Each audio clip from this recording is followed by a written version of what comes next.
एक समय की बात है। किसी गांव में एक भिखारी रहता था। खाने की तलाश में वह हर दिन घने जंगल को पार करके किसी न किसी के घर भिक्षा मांगने के लिए जाया करता था। आज भी इसी तरह वह भिक्षा लेकर अपने घर की तरफ जा रहा था, लेकिन आज वह बहुत ही खुश था। भिखारी ने बहुत ही पुराने कपड़े और जूते पहने हुए थे, परंतु फिर भी वह खुशी से गुनगुनाते हुए जंगल के रास्ते से अपने घर को लौट रहा था।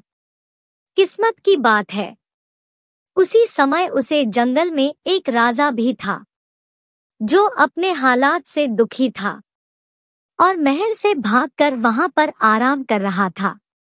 तभी राजा की नजर उस भिखारी पर पड़ी। भिखारी को इतना खुश देखकर वह सोचने को मजबूर हो गया कि इस इंसान के पास कुछ भी नहीं है। इतने पुराने कपड़े और पैरों में कटे फटे जूते होने के बावजूद भी यह कितना खुश है। और एक मैं हूँ, जो दिन रात एक करके अपनी प्रजा और परिवार वालों की सेवा करता हूँ, लेकिन इसके बाद भी वे लोग खुश नहीं होते।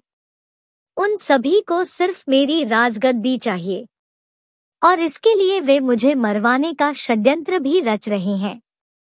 असल बात ये थी कि राजा ने एक दिन अपने महल में कुछ पहरेदारों को बात करते सुन लिया था। वो आपस में बात कर रहे थे कि जैसे ही ये राजा मर जाएगा, उनकी आंखों का कांटा साफ हो जाएगा। वही राजा की पत्नी बहुत पहले ही वही राजमहल को छोड़कर जा चुकी थी। राजा को कोई पुत्र भी नहीं था, इसी वजह से उसके पास अपना कोई उत्तराधिकारी भी नहीं था। जिस दिन से राजा ने अपने खिलाफ इस षड्यंत्र के बारे में सुना, तब से वह बहुत ही सावधान रहने लगा था। इतना ही नहीं, एक दिन राजा के खाने में उसके भाई ने जहर मिलवा दिया था, जिसके बारे में राजा को भनक नहीं थी। वो तो राजा जब खाना खाने बैठा तो अचानक एक बिल्ली ने आकर वो खाना खा लिया और कुछ ही देर बाद वो बिल्ली मर गई। इस घटना के बाद से राजा अपने खिलाफ हो रहे षड्यंत्र के प्रति बेहद सतर्क हो गया था। इन्हीं सभी बातों से परेशान होकर एक दिन राजा ने महल छोड़ दिया और बिना किसी को बताए वहां से भागकर जंगल में आ गया। वह जंगल उसकी नगरी से बहुत दूर था, इस वजह से उसे वहां कोई पहचान भी नहीं सकता था। उस भिखारी को देखकर राजा ने सोचा कि हम दोनों ही इंसान हैं, बस फर्क ये है कि वह खुश इंसान है और मैं दुखी राजा। जल्दी जल्दी में महल से भागा था, इसीलिए वह अपनी राजसी पोशाक में था। जब भिखारी ने राजा को देखा तो थोड़ा पीछे हट गया और सोचने लगा कि मैंने तो फटे पुराने कपड़े और जूते पहने हैं, भीख ना मिले तो मैं भूखा रह जाऊंगा। लेकिन इसके तो थॉट बात ही अलग है। ये कितना खुशकिस्मत है कि इसने हीरे जवाहरात सुंदर कपड़े और जूते पहने हुए हैं, लेकिन इसके बाद भी ये आदमी खुश नजर नहीं आ रहा। भिखारी ने सोचा कि चलो इस आदमी से इसके खुश ना होने की वजह पूछता हूँ। भिखारी राजा के पास पहुंचा और उसे राम राम बोला। राजा ने भी भिखारी को राम राम का जवाब दिया। भिखारी ने कहा, आप तो बहुत ही अमीर लगते हैं, शायद आप कहीं के राजा हैं। राजा ने कहा, हाँ तुम सही हो, मैं सूरतगढ़ का राजा हूँ और अपना राज्य अपने भाई को देकर यहाँ पर आ गया हूँ। मेरे घरवाले दौलत के चक्कर में मुझे मरवाने को षड्यंत्र कर रहे थे, उसी से बचने के लिए मैं यहाँ पर मन की शांति के लिए आया हूँ। काफी दिनों से मैं ऐसी ही हालत में हूँ। रास्ते में जो भी फल फूल मिलता है वही खाकर गुजारा कर लेता हूँ। आज मुझे बहुत तेज भूख लगी है, इसीलिए मैं इधर-उधर खाने की तलाश में घूम रहा हूँ। तुम्हारे पास अगर कुछ खाने के लिए है तो कृपया करके के मुझे थोड़ा खाना दे दो। भिखारी ने मुस्कुराते हुए राजा की तरफ देखा और कहा कि अगर तुम मुझे ये अपनी सोने की अंगूठी दोगे तो मैं तुम्हें खाना खिला सकता हूँ। राजा ये सुनकर खुश हो गया। उसने अपनी अंगूठी भिखारी को दे दी और बदले में उसे रोटी लेकर खा ली। भिखारी ने राजा से कहा कि तुम और मैं दोनों अकेले हैं, चलो हम दोनों साथ में ही चलते हैं। दोनों साथ में चलते हुए एक घने जंगल में पहुंचे। वहां पर आराम करने लगे। भिखारी ने कहा कि आप कितने भाग्यवान हैं, आपके पास कितनी धन दौलत है, लेकिन मेरे पास कुछ भी नहीं है और मैं फटे पुराने कपड़े और जूते पहनकर घूम रहा हूँ। आपकी अंगूठी से मेरी बहुत चीज समस्याएं दूर हो जाएगी। फिर राजा ने कहा, मैं भी तुम्हारी ही तरह कुछ सोच रहा था। तुम्हें फटे जूते की परवाह किए बगैर खुशी से अपने रास्ते की तरफ जाते देखकर मैंने सोचा कि तुम्हारे जैसा कुछ नसीब कोई नहीं होगा। मेरे पास सब कुछ होते हुए भी मैं खुश नहीं हूँ। हम दोनों की हालत एक ही जैसी है। फिर बातों ही बातों में उस भिखारी ने राजा से उसके राज्य की सारी जानकारी पूछ ली और फैसला किया कि रात के समय राजा जब सो जाएगा तो वह उसके कपड़े और गहने लेकर वहां से भाग जाएगा। रात हो चुकी थी। जब तक राजा सोया नहीं तब तक भिखारी उसके साथ मीठी मीठी बातें करता रहा। रात को उसने राजा के खाने में बेहोशी की दवा मिलाकर उसे खिला दी। इसके बाद राजा गहरी नींद में सो गया। फिर भिखारी ने राजा के कपड़े और उसके सारे गहने पहने और वहां से भाग गया। राजा सोता ही रह गया। लेकिन जो भिखारी अब राजा के कपड़े पहने हुए जा रहा था, उसे रास्ते में कुछ चोरों ने देख लिया और उन्होंने समझा कि यह कोई राजा है और उसको पकड़ लिया और उसे पूछने लगे कि वह कहाँ का राजा है। अगर नहीं बताओगे तो तुम्हें मार कर फेंक दिया जाएगा। भिखारी ने चोरों से कहा कि वह राजा नहीं है। मैंने अपनी लालच की वजह से एक राजा के सारे कपड़े और गहने चोरी करके पहन लिए थे। वह राजा अपने जीवन से दुखी होकर जंगल में खाने के लिए भटक रहा था। लेकिन चोरों ने उसकी इस बात का विश्वास नहीं किया और वह बोले कि तुम नाटक कर रहे हो।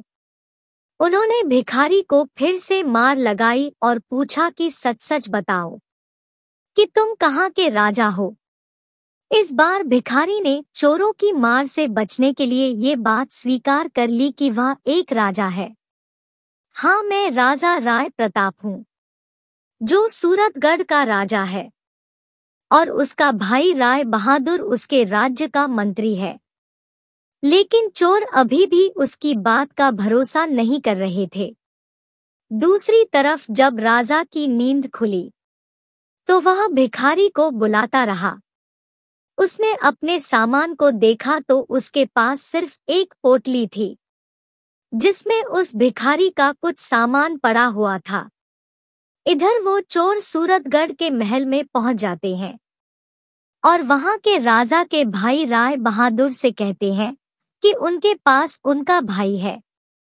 अगर वो उसे जिंदा बचाना चाहते हैं तो उसके लिए 3000 सोने के सिक्के देने होंगे। ये सुनकर राय बहादुर ने कहा, इसके लिए तुम्हें मेरे भाई के मुंह पर कपड़ा बांधकर राजमहल में लाना होगा, तभी हम तुम्हें सोने के 3000 सिक्के देंगे। चोर उस भिखारी के मुंह पर कपड़ा बांधकर उसे राजमहल में ले आते हैं। उसे राय बहादुर के हवाले कर दिया जाता है। राजा के कपड़ों में भिखारी को देखकर राय बहादुर को यकीन हुआ कि ये उसी का भाई है। फिर उसने सोचा कि अब वे इसे मारकर खुद राजा बन जाएगा। लेकिन जब भिखारी के मुंह से कपड़ा हटाया गया तो उसे बहुत ही गुस्सा आया। उसने चोरों से कहा कि मुझे पता है कि तुम लोग दौलत के चक्कर में मुझसे झूठ बोल रहे हो। ये आदमी मेरा भाई नहीं है। हम तुम्हें 2 महीने का समय देते हैं। मेरे भाई को पकड़कर ले आओ। अगर नहीं लाए तो तुम सबको मरवा दिया जाएगा और यहाँ से भागने की कोशिश की तो जिंदा दफन करवा दूंगा। ये बात सुनकर सभी कर बहुत ही डर गए और मौका मिलते ही वहां से भाग गए। रास्ते में उन्होंने भिखारी से कहा कि तुम सही थे। अब हमें बताओ वह असली राजा कहाँ पर है, फिर तुम्हें भी फिरौती के धन में से हिस्सा दिया जाएगा। भिखारी ने बताया कि उसने राजा को इसी जंगल में छोड़ा था, लेकिन बहुत ढूंढने के बाद भी राजा उन्हें नहीं मिला। वहीं नींद से जागने के बाद राजा को भिखारी की सारी हरकत समझ में आ चुकी थी। उसे बहुत ही दुख हुआ। उसने सोचा कि अब उसे कहीं जाकर खाने का इंतजाम करना होगा, वरना वह भूख से मार हो जाएगा। उसके पास एक पोटली पड़ी थी, जो शायद उसी भिखारी की रह गई थी। उसने पोटली खोली तो उसमें एक साधु का चोला था। राजा ने साधु का चोला पहनकर साधु का भेष बना लिया। कई दिनों तक राजा भूखा और प्यासा ही चला रहा। जो रूखा सूखा उसे मिलता वह खा लेता। साधु का भेष बनाए हुए राजा जंगल से निकलकर एक छोटे से गांव में जा पहुंचा। वहां एक नदी के किनारे पहुंचकर वह सो गया। 2 दिनों तक वह सोता ही रहा। वहीं आसपास के लोगों को लगा कि यह कोई साधु बाबा है, जो अपनी समाधि में ध्यान कर रहा है। लोगों ने सो रहे राजा के पास चावल चढ़ा दिए तो कुछ लोगों ने धूप जला दी। जब तीसरे दिन राजा की नींद खुली तो उसने अपने पास बहुत सारे फलों का चढ़ावा देखा। ये सब देखकर वह बेहद ही खुश हो गया। राजा ने मन ही मन में सोचा कि सन्यासियों का जीवन कितना अच्छा है। बिना मेहनत किए भोजन मिल जाता है।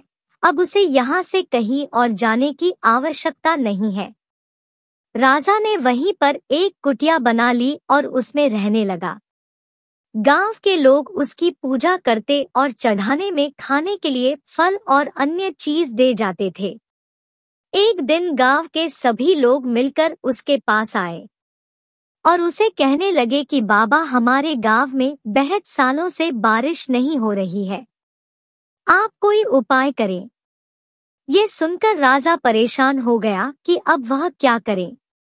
वह अपनी सच्चाई बता भी नहीं सकता था। उसने लोगों से कहा कि इसके लिए उपवास करना होगा।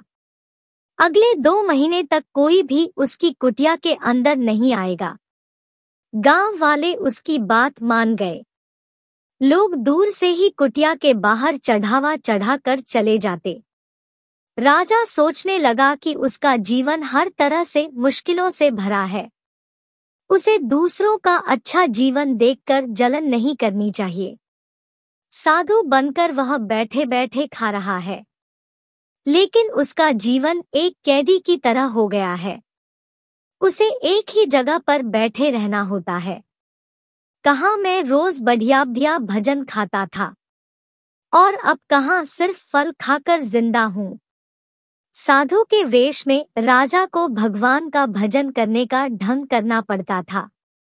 उसने सोचा 2 महीने पूरे होते ही वह वहां से चला जाएगा। धीरे धीरे समय बीतता जा रहा था।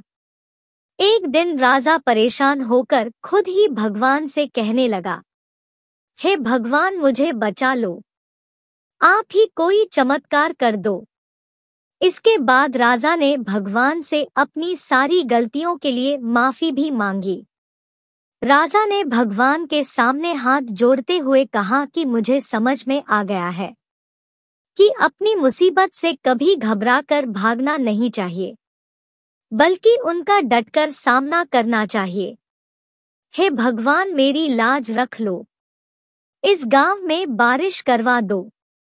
वहीं गांव के लोग रोजाना कुटिया के बाहर आते, भजन कीर्तन करते और दूर से चढ़वा चढ़कर घर को लौट जाते। इसी तरह से 2 महीने पूरे होने वाले थे। तभी एक दिन गांव के लोग दौड़े दौड़े राजा के पास आए और कहने लगे, बाबा आप तो महान हैं। आपके कारण गांव में बारिश हो चुकी है। राजा कहने लगा, अब मुझे इजाजत दो, मैं यहाँ से जाना चाहता हूँ। लेकिन लोगों ने उन्हें रोक लिया। लोगों ने कहा कि वे एक आदमी भेजेंगे जो उनकी सेवा किया करेगा। राजा ने भी सोचा, चलो ठीक है, आगे जो होगा देखा जाएगा। वह वहीं पर रहने लगा। कुछ समय के बाद वह भिखारी और चोर राजा को ढूंढते ढूंढते उसी गांव में आ पहुंचे। उन्होंने लोगों से उस चमत्कारी बाबा के बारे में सुना, जो लोगों की समस्याओं को दूर करने के उपाय बता रहा था। जब वे लोग उस बाबा से मिले, तो राजा और भिखारी एक दूसरे को पहचान चुके थे, लेकिन चोरों के सामने वह अनजान बने रहे। फिर बाबा के भेष में राजा ने उनसे पूछा कि तुम लोग कहाँ से आए। राजा ने कुछ देर तक उन चोरों के साथ बातचीत की और फिर उन्हें जाने के लिए कह दिया। इसके बाद मौका देखकर वो भिखारी राजा से एकांत में मिलने आया और उसे सारी सच्चाई बताई कि मैंने लालच में आकर आपके सारे कपड़े और जेवर पहन लिए थे, लेकिन उन्हें पहनने के तुरंत बाद ही ये चोर मेरे पीछे पड़ गए। चोरों ने मुझे लूट लिया और पूछताछ करने लगे कि तुम कौन हो, कहाँ से हो। तो मैं खुद को आपके बारे में बताते हुए आपके राज्य की सारी जानकारी दे दी। उसके बाद वह चोर मुझे राजमहल में ले गए, जहाँ पर 3000 सोने के सिक्के में वो मुझे आपके भाई को देने वाले थे। आपके भाई ने बताया कि वह आपको मरवाना चाहता है और खुद वहाँ का राजा बनना चाहता है। लेकिन जब उसने मेरा चेहरा देखा तो उसने मुझे पहचान लिया और चोरों को 2 महीने के अंदर आपको ढूंढ निकालने के लिए कहा गया है। तभी से हम आपको ढूंढ रहे हैं। भिखारी ने राजा से कहा कि तुम साधु बनकर इन चोरों को जो कहोगे ये मान जाएंगे। इसके बाद राजा, जो कि साधु के भेष में था, चोरों के सामने आया और भिखारी से सुनी हुई सारी समस्याओं को चोरों को बताने लगा। ये सुनकर सारे चोर हैरानी में पड़ गए। उन्होंने राजा से बोला, बाबा हमें इस परेशानी से बाहर निकाल दो, हम आपके सच्चे भक्त बन जाएंगे। साधु बने हुए राजा ने कहा, तुम लोग मुझे उसे राजा के महल में लेकर चलो, मैं वहां जाकर खुद ही सब कुछ देखना चाहता हूँ। महल में कहना कि तुम्हारे साथ एक बहुत बड़े साधु महात्मा है, जो हर व्यक्ति का भूतकाल और भविष्य जानते हैं। चोर और भिखारी साधु बने हुए राजा को अपने साथ लेकर सूरतगढ़ के महल में पहुंच गए। चोरों ने राजा के मंत्री भाई से कहा कि हमारे साथ बहुत बड़े महात्मा आए हैं, जो आपको आपके भाई राजा राय प्रताप से मिलवा सकते हैं। राजा अपने भाई को बहुत ही प्यार करता था, लेकिन अब उसे पता चल गया था कि उसका भाई उसके खून का प्यासा है। महल में साधु के रूप में आए राजा की खूब सेवा की गई। फिर उसका भाई उनके पास बैठकर बोला कि बाबा कृपया मुझे मेरे भाई से मिलवा दीजिए। आज मैं इस राज्य का राजा बनने जा रहा हूँ। मेरा भाई बिना कुछ बताए महल छोड़कर चला गया है। फिर वह साधु के रूप में राजा चोरों के पास गया और उनसे कहा कि मैं थोड़ी देर के लिए इसका राजा भाई बन जाता हूँ। फिर साधु ने अपने राजकीय कपड़े पहने और राज दरबार में आ गया। यह देखकर पूरी प्रजा हैरान थी। सभी लोग राजा को वापस आया देखकर उसकी जय जयकार करने लगे। लोगों ने राजा से पूछा कि आप इतने दिनों तक कहाँ पर थे। वहीं राजा का भाई ये सब देखकर हैरान था। वह लोगों से कहने लगा कि यह उसका राजा भाई नहीं है, बल्कि ये तो एक साधु है जिसने थोड़ी देर के लिए मुझे अपने भाई से मिलवाया है। वह अभी अपने असली रूप में आ जाएंगे और बाबा बन जाएंगे। पर राजा ने भी सभी लोगों को समझाते हुए कहा कि मैं थोड़ी देर में अपने असली रूप में आ जाऊंगा। इसके बाद सभी लोग राजा के भाई का राज्याभिषेक करने लगे। राज्य अभिषेक के बाद जैसे ही राजा का भाई राजा की गद्दी पर बैठने लगा, वैसे ही साधु बने हुए राजा ने कहा, मैं खुद अपने भाई को राजा बनना चाहता था, लेकिन एक दिन मैंने महल के लोगों को मेरे खिलाफ साजिश करते हुए सुना। मुझे कभी भी ये पता नहीं चल सका कि इन सब के पीछे मेरे ही अपने भाई का हाथ है। अगर मेरा भाई मुझसे अपने आप राजा बनने की बात कहता तो मैं खुशी खुशी उसे राजा बना देता, लेकिन इसने मुझे जहर देकर मारने का प्रयास किया। पर जिस पर भगवान का साया हो उसका कभी कुछ नहीं बिगड़ता। ये सुनकर राजा का भाई राय बहादुर बोलने लगा कि ये साधु कुछ भी अनाप शनाप बोले जा रहा है, यह हमें ठगने का प्रयास कर रहा है। उसने राजा को धमकी देते हुए कहा, तुम यहाँ से दफा दफा हो जाओ, वरना तुम्हें धक्के मारकर महल से बाहर निकाल दिया जाएगा। राजा का एक वफादार सेवक था जो राजा की बातें सुनकर रोने लगा। रोते हुए उसने कहा, मैंने आपको पहचान लिया, आप ही हमारे असली राजा हैं।